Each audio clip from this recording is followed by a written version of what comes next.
गंभीर बीमारियों से पीड़ित मरीजों के लिए सरकार के द्वारा क्या योजनाएं बनाई गई हैं, उसके रोकथाम के लिए, हमारे गरीब जनता की मदद के लिए। अध्यक्ष जी, बड़ा ही निराशापूर्ण जवाब आया है। मुझे ऐसा प्रतीत होता है कि जब जब सत्र में पिछले 2.5 वर्षों में आपके विभाग के द्वारा जब भी प्रश्न पूछे गए हैं तो आपका एक सेम आंसर है कि हमने इतने जिला अस्पताल, इतने मेडिकल कॉलेज, इतनी डायलिसिस की मशीन, इतने एम्बुलेंस। अध्यक्ष जी, मेरा बड़ा ही स्पष्ट सा सवाल था, और अगर आपने ये बताया है कि आपके इतने जिला अस्पताल, इतने मेडिकल कॉलेजेस हैं, तो मैं इस सदन के माध्यम से जौनपुर से जो हमारा मेडिकल कॉलेज है उसकी कुछ पिक्चर है वो आपको दिखाना चाहूंगी कि जहां पे काला पानी तैर रहा है, जो बिल्डिंग्स हैं वो बनने से पहले खंडहर हो चुकी हैं, ये स्थिति है। और आप इसे गिना करके जवाब देना चाहते हैं कि आप अपने विभाग में क्या कार्य कर रहे हैं। मैं ये टेबल कर दूंगी अध्यक्ष जी, ताकि ये मंत्री जी के पास जो असली पिक्चर्स है वो पहुंचे और उन्हें पता चले कि जो बार बार आप ये कहते हैं कि हमने मेडिकल कॉलेजेस बना दिए, जिला अस्पताल बना दिए, उन जिला अस्पतालों और मेडिकल कॉलेजेस की क्या स्थिति है। कुछ दिन पहले वहां के बच्चे धरना दे रहे थे, जिन्हें हम देश का भविष्य और आगे मेडिकल कॉलेजेस में एज ए डॉक्टर देखने वाले हैं।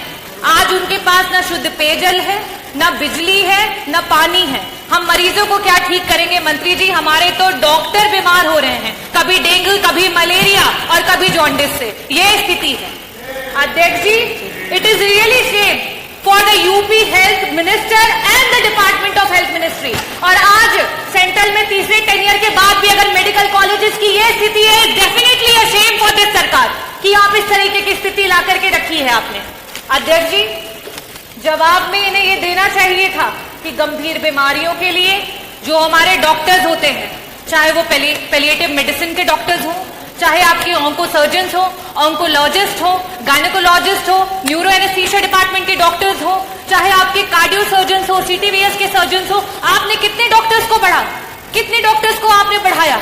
आज पेशेंट्स के अनुपात में आपके पास कितने आईसीयू के बेड्स हैं, कितने वेंटिलेटर्स हैं? अगर ये जवाब आता तो वाकई मुझे लगता कि आपके विभाग को कोई जानकारी है और सही में आप सरकार की और जनता के लोगों के लिए कुछ काम कर रहे हैं। अध्यक्ष जी, मैं वापस से अपने प्रश्नों पे आऊंगी कि मंत्री जी, सिर्फ और सिर्फ आपसे 2 प्रश्न हैं और उसके उत्तर गोल गोल ना घुमा करके सीधी तरीके से बस बता दीजिए कि आज उत्तर प्रदेश कैंसर जैसी बीमारी में आज इस समय वर्तमान में 2024 में हमारे पास कैंसर के 16 लाख मरीज हैं और हर वर्ष 2 लाख मरीज आपके बढ़ते चले जा रहे हैं। और इन गरीब मरीजों के पास ना तो पैसा है इलाज कराने के लिए और ना अस्पतालों में बेड।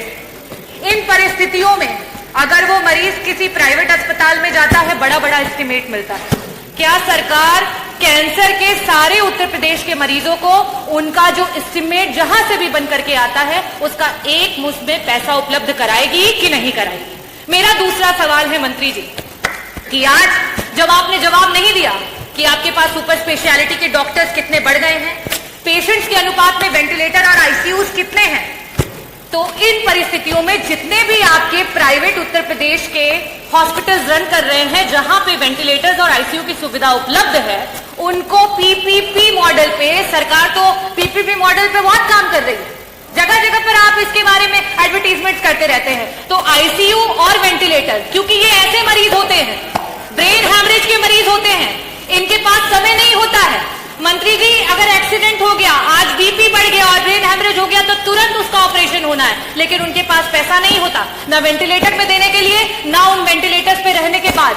तो मैं आपसे ये अनुरोध करना चाहूंगी कि पीपीपी मॉडल पे जितने भी हमारे प्राइवेट हॉस्पिटल्स हैं उनको ऐड करते हुए हमारे मरीजों को मुफ्त में इलाज और समय पर इलाज दिलाने के लिए क्या सरकार काम करेगी? बहुत बहुत धन्यवाद। YouTube पर देख रहे हैं तो हमारे चैनल को सब्सक्राइब करें और बेल आइकन को दबाना ना भूलें। अगर आप Facebook पर यह वीडियो देख रहे हैं तो हमारे पेज को लाइक करें।